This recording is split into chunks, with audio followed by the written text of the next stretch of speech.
Perkenalkan, nama saya Cynthia Devi Luciana dengan NIM 112.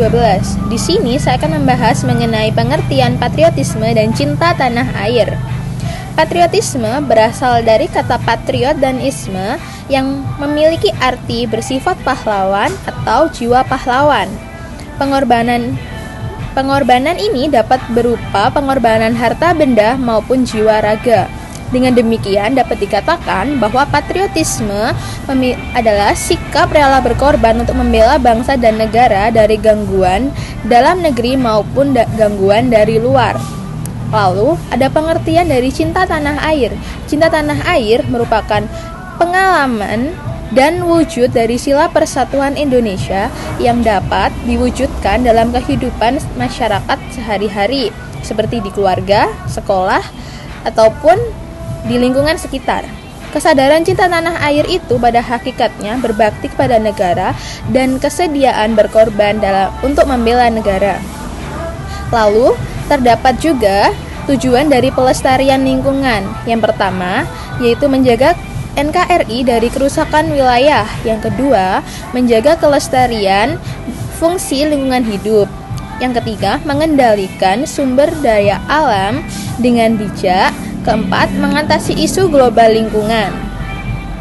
Kenalkan, nama saya Celia Ayu Pramudita dengan NIM 111. Di sini saya akan menjelaskan tentang upaya pelestarian lingkungan, yaitu yang pertama, melakukan penanaman pohon kembali atau reboisasi, mengurangi penebangan hutan, melakukan sistem tebang pilih, menghemat penggunaan sumber daya alam yang tidak dapat diperbarui, melakukan penanaman secara bergantian. Selain itu, terdapat manfaat pelestarian lingkungan, yaitu mengendalikan pemanfaatan sumber daya alam secara arif dan bijaksana, mewujudkan manusia sebagai pembina dan mitra lingkungan hidup, melaksanakan pembangunan berkelanjutan yang berwawasan lingkungan, kemudian mewujudkan kelestarian antara hubungan manusia dengan lingkungan hidup, dan yang terakhir terhindar dari penyakit yang disebabkan lingkungan yang tidak sehat. Perkenalkan, saya adalah Anggraini dengan NIM 108. Di sini saya akan menjelaskan pengertian ekologi. Ekologi berasal dari kata Yunani yaitu oikos yang berarti rumah dan logos yang berarti ilmu atau pengetahuan. Jadi, ekologi adalah ilmu yang mempelajari hubungan timbal balik atau interaksi antara organisme dengan alam sekitar atau lingkungannya. Nah, untuk konsep ekologinya sendiri terbagi menjadi 3, yaitu komunitas, ekosistem, dan interaksi makhluk hidup. Perkenalkan, saya Gabriel Dian Saputra, NIM 107. Piramida ekologi adalah piramida abstrak yang menunjukkan hubungan struktur trofik dan fungsi trofik komponen-komponen biotis ekosistem. Piramida jumlah ini juga dikenal dengan nama piramida Eltonian. Hal ini diambil dari nama Charles Sutherland Elton tahun 1927 yang merupakan orang yang mengembangkan konsep ini.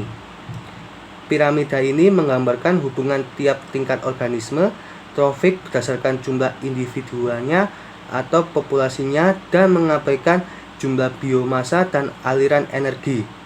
Piramida jumlah ini merupakan cara yang paling mudah untuk melihat keseimbangan ekosistem di alam. Saya Nanda Stefani, NIM 109. Untuk bagian rantai makanan merupakan proses makan dan dimakan pada serangkaian organisme dengan urutan tertentu. Setiap makhluk hidup membutuhkan suatu energi untuk hidup. Makhluk hidup mendapatkan energi dari suatu makanan yang mereka makan. Dan semua makhluk hidup mendapatkan energi dari makanan. Untuk kerusakan lingkungan didefinisikan sebagai perubahan atau gagasan terhadap lingkungan yang dianggap merugikan atau tidak diinginkan. Kemudian terdapat 10 ancaman kerusakan dunia. Ke-10 ancaman dunia tersebut adalah 1. Kemiskinan, 2. Penyakit menular, 3. Dehidrasi atau kerusakan lingkungan, 4. Perang antar negara, 5. Perang saudara, 6. Genosida, 7. Kekejaman lainnya, misalnya human trafficking seperti perdagangan perempuan dan anak-anak untuk perbudakan seksual atau penculikan untuk dijual organ tubuhnya. Yang ke-8, senjata pemusnah massal, misal proliferasi senjata nuklir kimia, proliferasi senjata biologis, yang ke-9 terorisme, ke-10 kejahatan terorganisir transnasional. Nama saya Anissa Hadiah dengan NIM 110. Karena kerusakan lingkungan saat ini sedang marak, maka selanjutnya kita akan membahas tentang upaya pelestarian lingkungan. Upaya ini pun dibagi menjadi 2 skala, yaitu individu dan industri. Pertama dari skala individu adalah menerapkan 4R, reduce, reuse, recycle, dan repair. Kedua, mengurangi penggunaan motor ketika perjalanan jarak dekat. Ketiga, tidak membuang sampah sembarangan, serta membangun kesadaran diri sendiri untuk lebih menghargai lingkungan. Kemudian ada skala industri, diantaranya mengurangi jumlah air yang dipakai, mengurangi jumlah limbah, mengurangi keberadaan zat kimia PBT, berangsur menggantinya dengan green chemistry. Adapun peran kita sebagai generasi milenial, diantaranya penanganan sampah, mengurangi pencemaran sungai, mencegah banjir, kerusakan lingkungan dan hutan, menjadi patriot lingkungan, serta ikut menyadarkan bahwa penjagaan lingkungan itu adalah hal yang penting. Dari pemaparan yang kami sampaikan, kesimpulannya adalah patriotisme adalah sikap mencintai tanah air dan pelestarian lingkungan dapat ditimbulkan akibat adanya rasa cinta tanah air itu sendiri. Banyaknya hal yang dapat kita lakukan untuk menjaga kelestarian lingkungan yang dapat dimulai dari diri sendiri dan lingkungan sekitarnya. Sekian dari pemaparan kelompok kami. Wassalamualaikum warahmatullahi wabarakatuh. Assalamualaikum warahmatullahi wabarakatuh. Baik, kami dari kelompok 7 Patriotisme ingin memperkenalkan diri. Saya Anissa Hadiah dengan NIM 110. Saya Nanda Stefani dengan NIM 109. Saya Dela Anggraini dengan NIM 108. Saya Cynthia dengan NIM 112. Saya Celia Ayu Pramudita dengan NIM 111. Saya Gabriel Dian Saputra, NIM 107. Baik, untuk tugas kali ini kita akan mewawancarai orang sekitar yang mengenai tentang pelestarian lingkungan hidup. Selamat siang Kak. Siang. Perkenalkan Kak, kami dari Fakultas Psikologi tahun 2023 Kak. Di sini kami ada pemenuhan tugas untuk semester pertama nih Kak. Tugasnya itu tentang pelestarian lingkungan. Nah, di sini kalau boleh tahu dengan Kakak siapa? Anindi. Kak Anindi. Sebelum itu kami akan memperkenalkan diri dulu ya Kak. Nama saya Cynthia, teman saya Celia dan Dela Kak. Nah, di sini saya izin mau bertanya ya Kak. Sebagai seorang mahasiswa, pengalaman Kakak di lapangan dalam lingkungan tuh seperti apa ya Kak? Tanggung jawabnya terhadap lingkungan. Oke, di sini aku bahasnya sesuai yang aku lakukan ya. Kalau untuk lingkungan sendiri, untuk tentang pelestariannya, karena dari kecil aku ini dididik sama keluargaku untuk selalu mencintai lingkungan dan budaya. Karena kalau nggak ada budaya, lingkungan nggak akan terjadi nggak ada budaya nggak ada lingkungan juga nggak bisa. Nah, aku dari kecil, dari hal kecil aja, kalau kita tuh kalau melihat sesuatu yang bukan sampah nggak pada tempatnya, itu apapun sampah itu sama orang tua aku itu memang harus disuruh ambil dan buang, siapapun itu pelakunya, dari kesadaran diri aja. Nah, berlaku pun sampai aku gede sampai saat ini. Jadi ketika aku melihat lingkungan sekitarku ini ada yang tidak beres, apapun itu ya, bukan lingkungan hanya sampah dan lain sebagainya, yang tidak beres semuanya, rasa hasrat untuk ingin meluruskan itu pasti ada gitu. Nah, budaya itu juga berpengaruh terhadap lingkungan. Kalau kita hidup di budaya yang peduli akan lingkungan, pasti kita akan dididik sebagaimana kita mencintai lingkungan tersebut. Gitu. Silakan. Baik, untuk pertanyaan selanjutnya yaitu bagaimana pendidikan patriotisme dapat memainkan peran dalam mengajar nilai-nilai pelestarian lingkungan kepada generasi muda. Oke, pendidikan patriotisme ya. Setahu aku, pendidikan patriotisme itu kan mengajarkan kita akan bagaimana anak muda mencintai sebuah negara sendiri ya.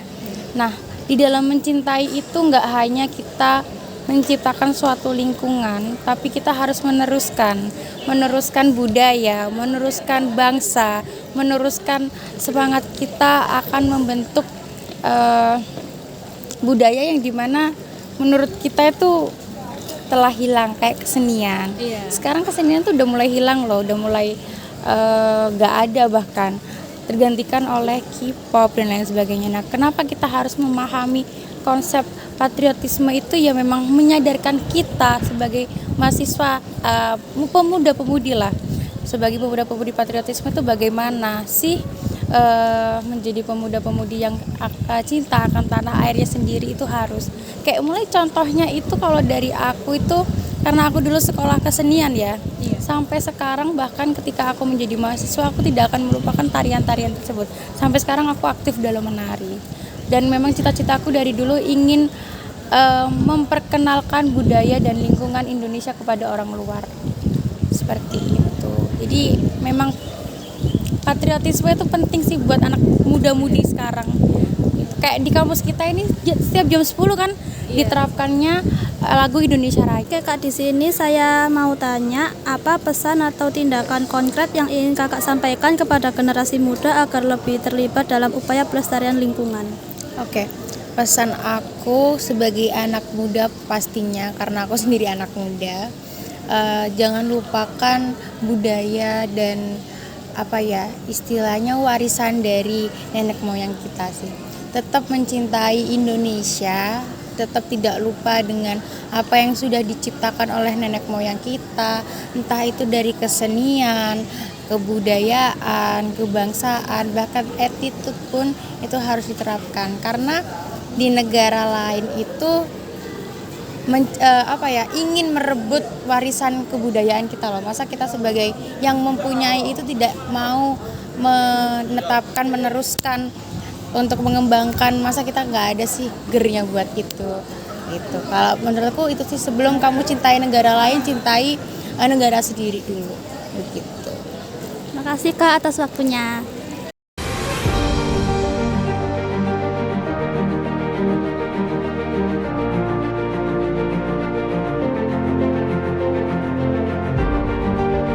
Assalamualaikum warahmatullahi wabarakatuh. Kita dari Universitas 17 Agustus Surabaya, dari Fakultas Psikologi, ingin mewawancarai salah satu narasumber kita untuk memenuhi tugas patriotisme.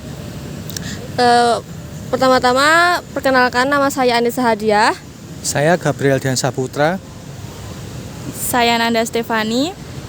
Dan narasumber kita, siapa nama Pak? Saya ada Arifin dari Dinas Lingkungan Hidup. Pertanyaannya? Baik, kalau boleh tahu Bapaknya di sini tuh dari tahun kapan ya Pak? 2010. Oh, 2010. Cukup lama ya teman-teman. Terus kan di sini Bapak sebagai Dinas Lingkungan ya Pak ya? Iya. Ya, termasuk anggota Dinas Lingkungan, kan pastinya ikut berpartisipasi menjaga lingkungan sekitar di sini. Upaya Bapak apa sih yang dilakukan selama ini? Selama ini kita itu rutin ya untuk kebersihan jalan, saluran, kita rutin dibersihkan gitu. Juga kita dari Dinas Lingkungan Hidup itu juga ada ya perantingan, juga dan lain-lain seperti dekorasi itu juga ada. Untuk keindahan kota Surabaya. Berarti itu dibersihkan secara rutin ya Pak itu kegiatannya? Kebersihan itu rutin setiap hari. Setiap hari? Iya. Itu untuk petugas kebersihan itu shift paginya mulai jam 5 sampai jam 1 siang. Untuk shift paginya, kalau siang itu dari jam 1 sampai jam 8 malam. Rutin setiap hari. Saran Bapak untuk masyarakat Kota Surabaya tidak membuang sampah sembarangan itu gimana Pak? Ya untuk untuk warga ya kita berharap agar tidak membuang sampah sembarangan. Kita kan juga sekarang ada aplikasi Wargaku Surabaya. Jadi kalau ada sampah di kampung atau di wilayah-wilayah yang gak bisa terambil bisa dilaporkan melalui aplikasi itu tadi, Wargaku Surabaya. Terus setiap hari Minggu kita rutin ada aplikasi Surabaya Bergerak, itu untuk kerja bakti warga. Berarti itu ada rutinan Iya, sampah gitu ya Pak? Iya rutin. Tempat-tempat Bisa dilaporkan, yang jika tidak bisa diambil kita yang ngambil. menurut Bapak nih, untuk bersih-bersih ini itu penting nggak sih? Ya penting, bersih-bersih itu penting karena kebersihan itu adalah sebagian dari iman. Iya. Kalau bersih kan kita melihatnya itu ya enak, indah, seneng gitu ya. Kita ya dari Dinas Lingkungan Hidup itu tadi ya, termasuk taman juga dari Dinas Lingkungan Hidup, kebersihan jalan, dekorasi. Dekorasi itu maksudnya gimana, Pak? Dekorasi itu seperti kita menyediakan tempat duduk atau lampu-lampu hias di jalan-jalan. Terus tulisan-tulisan gitu seperti di depannya balai kota gitu, bambu runcing. Berarti itu semua itu yang mencakup Dinas Lingkungan Iya, Dinas Lingkungan Hidup. Dinas Lingkungan Hidup itu hanya Bapak atau ada beberapa anggota lain? Dinas Lingkungan Hidup ya banyak. Setiap tempat atau di setiap? Kalau saya sendiri tuh untuk wilayah Kecamatan Gubeng. Jadi sesuai kecamatannya? Iya. Jadi tiap kecamatan tetap ada? Tetap ada. Kita di sini tuh ikut Rayon Timur 1 meliputi Kecamatan Mulyorejo, Gubeng, Tambak Sari. Ya. Nanti beda lagi kalau Timur 2 itu atau pusat gitu, beda. Ada nggak sih kesan pesan Bapak untuk generasi muda tentang pelestarian lingkungan ini?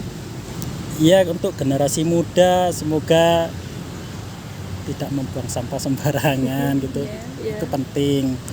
Oke, terima kasih Bapak untuk meluangkan waktunya. Terima kasih juga untuk mau menjadi narasumber dari wawancara kami. Ya, sama-sama. Ya, terima kasih Pak.